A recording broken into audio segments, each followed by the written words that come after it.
Finally, new rule, now that violent crime is at a 40-year low, someone has to explain why your local police department has gone from this to this.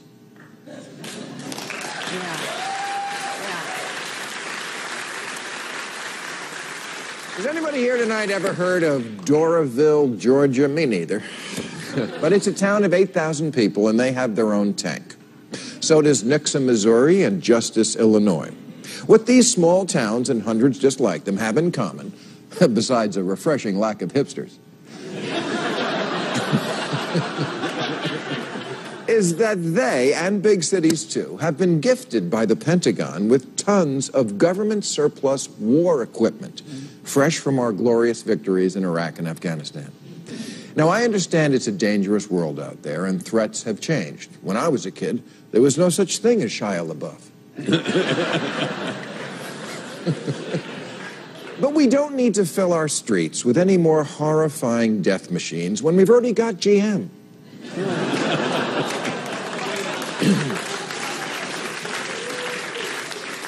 The military should dispose of these things the way they always did in the past, by selling them to Arnold Schwarzenegger.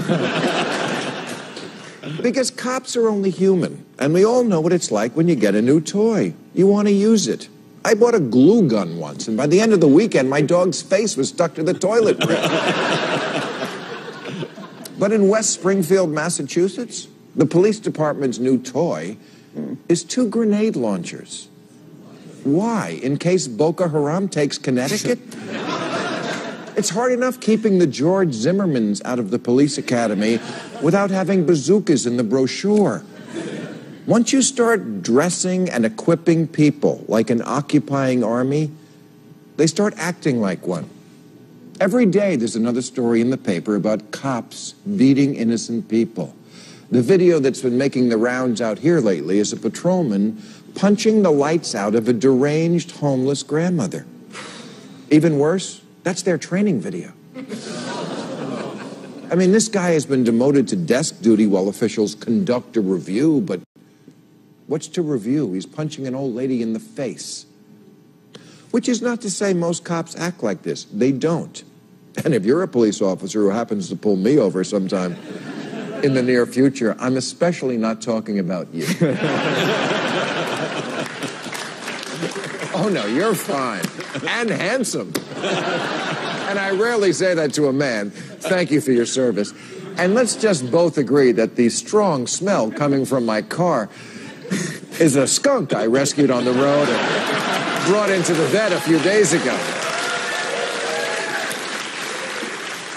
Now, I have no illusions what life would be like without the police. It would be that movie, The Purge, every night. But unfortunately, it's not just the equipment the cops are borrowing from the Army. It's also this philosophy of overwhelming force.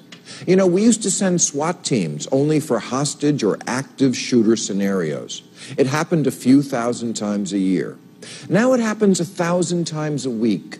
Forced, no-knock entries into private homes, and now for almost any reason at all, like serving warrants, breaking up poker games, arresting low-level pot dealers.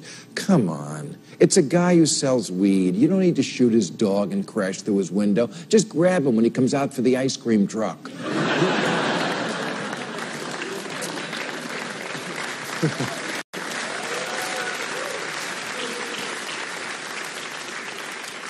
You know, police, we want to be on your side. But the words on your car, protect and serve, refer to us, not you.